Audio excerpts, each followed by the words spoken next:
Manténgase informado con un periodismo dinámico y fácil de entender. Regresamos con Fórmula Noticias Jalisco con Susana Martínez Rubí.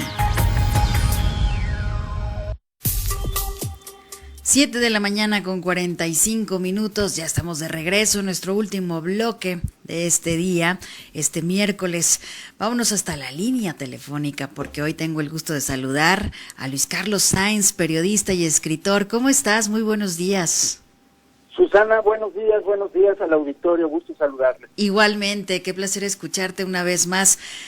Hace 30 años, un 24 de mayo, pero de 1993, asesinaron al cardenal Juan Jesús Posadas Ocampo en el estacionamiento del aeropuerto de Guadalajara. Y bueno, desde entonces, toda una historia se ha creado en torno a este crimen, muchas versiones hemos escuchado.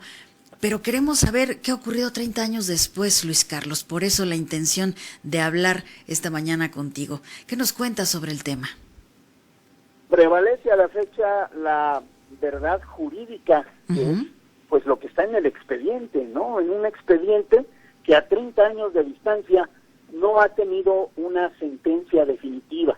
Por ahí en 2004 se dictó sentencia a 14 procesados, con penas hasta de 283 años, 6 meses de prisión, pero esa sentencia fue anulada un año después en la apelación, porque según los magistrados de la primera sala, pues había algunas pifias de orden procedimental y entonces se ordenó la reposición del procedimiento.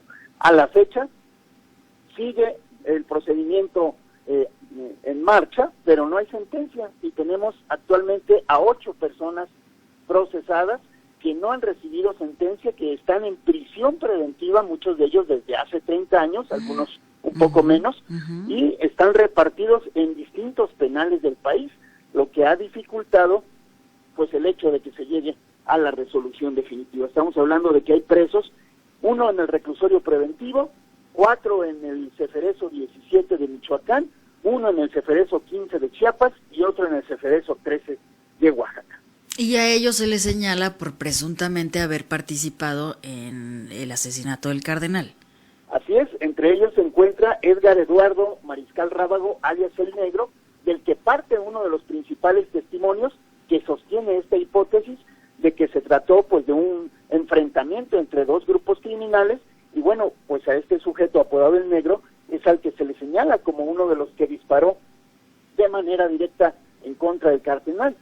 Edgar Eduardo Mariscal Rábago aseguró en su declaración ministerial que en el interior del estacionamiento vio circular un vehículo Gran Marquis de color blanco con las características del automóvil que utilizaba Joaquín El Chapo Guzmán, porque hay que recordar que la teoría de las autoridades de la ex-PGR es que se enfrentaron el grupo de los Arellano Félix, conocido como el Cártel de Tijuana, contra el grupo de Chapo Guzmán y el Güero Palma, que eran considerados como el Cártel de Sinaloa.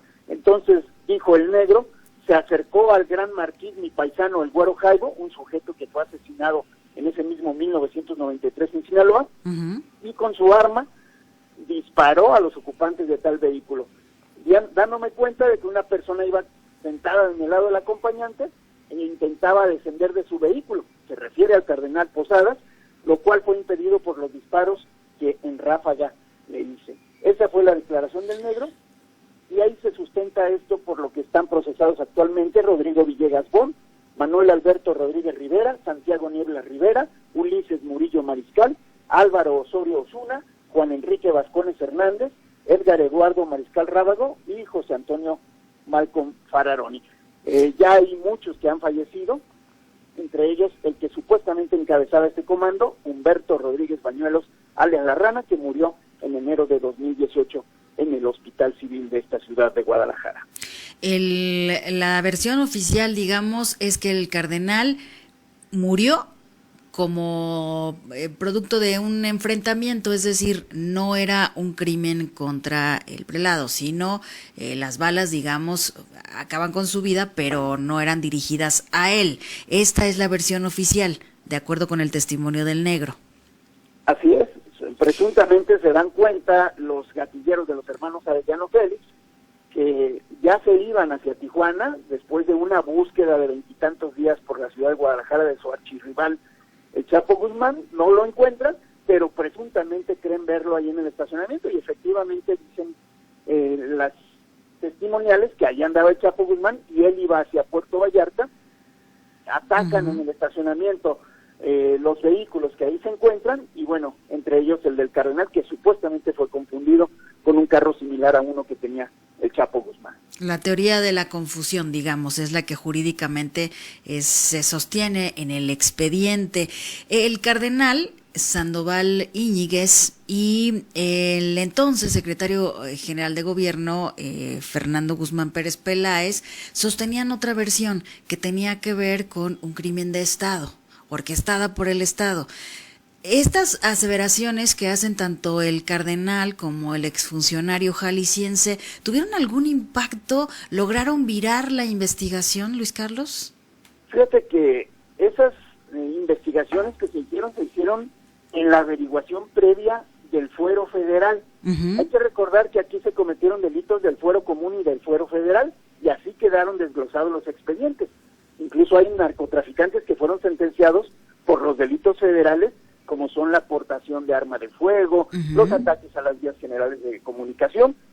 Y en esas averiguaciones que hizo la PGR, que no son las que están aquí en el juzgado quinto de lo criminal, pues ahí estaba todo eso que se hizo después, incluso recabando testimonios de personas privadas de su libertad en los Estados Unidos y que presuntamente abonaban a esto de un homicidio de Estado, pero que no tuvieron sustento y por ello pues no se quedaron archivadas en esa indagatoria que encabezó la PGR a través de una fiscalía especial.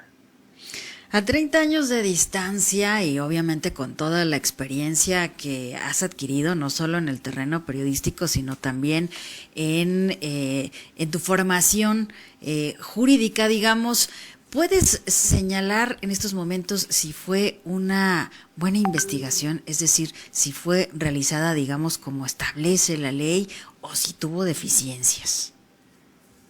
Creo que se hizo conforme a las herramientas y a los conocimientos y capacidades de la gente de ese entonces. Quizá no lo sabemos y se desvió la pesquisa de alguna forma, pero hay que recordar que desde el principio intervino también la Secretaría de la Defensa Nacional. Hubo una serie de cateos en Guadalajara, en Tijuana, en Culiacán, y bueno, todos fueron encabezados, por el Ministerio Público del Fuero Común, por el Ministerio Público del Fuero Federal y también por el Ejército Mexicano, pero pues se hicieron peritajes, se hicieron una serie de cuestiones que para la época, tenía ciertas limitaciones, y yo puedo pensar que se hizo la investigación conforme a los saberes de la época y a las herramientas con las que contaba esta gente, que se contaban. Y que hoy no nos dan luz clara de qué fue lo que sucedió. Es decir, a 30 años de distancia seguimos teniendo dudas, algunos hablan de conspiración, otros pues que fue simple y sencillamente que el cardenal estuvo en un día, en un lugar y en una hora que no debería haber estado. Ahora bien, los que se encuentran en prisión, pues nos decías, ya tienen 30 años en prisión preventiva. Así es. ¿Qué pasará con ellos, de acuerdo a tu experiencia? Imagínate que pues se ha discutido mucho la cuestión de la prisión preventiva, incluso se ha fijado un tope de que las personas no pueden permanecer más de 2 años encarcelados sin que se les haya dictado sentencia. Y ahí tenemos el caso de los estudiantes, del caso de los que están procesados por la desaparición de los estudiantes de cine, que ya llevan 5 años y pues han estado a punto de salir precisamente por esa situación de que no han sido sentenciados. Y acá, en el caso de estas personas, nunca se ha dejado de actuar, hay que mencionarlo. Lo que pasa es que el expediente tiene alrededor de 100 tomos.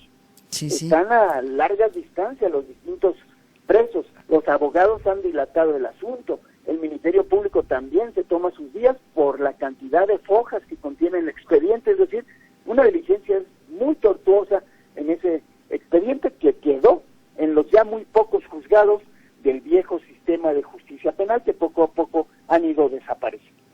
¿Podríamos esperar que salieran en cualquier momento? Yo creo que no, por la cuestión mediática, la cuestión política, y que más bien ya es tiempo de que se dicte sentencia. Lo más que pueden alcanzar de pena son 40 años de prisión efectiva. Y ya llevan 30.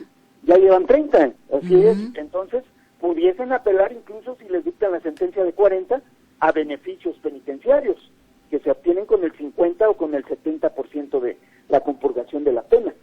Porque las penas se les dictaron en aquel entonces desde los 75 años 2 meses hasta los 273 años 6 meses, pero sabemos que en la realidad la pena máxima aplicable en aquella época era de 40 años, que es la que podrían pasar privados de su libertad. Bien, pues estaremos atentos hoy en el aniversario número 30 del asesinato del cardenal Posadas. Pues esperemos a ver si algún anuncio de la autoridad llega. Sabemos que habrá una rueda de prensa alrededor de las 10 de la mañana ahí a las afueras de Catedral, donde pues se pronunciarán algunos grupos relacionados con las investigaciones y veremos pues si en los próximos días, meses avanza. Por lo pronto, estimado Luis Carlos Sainz, periodista y escritor, muy agradecidos con esta charla por la luz que nos das siempre que hablamos contigo. Muchas gracias, Susana. Un abrazo para todas y para todos. Igualmente para ti.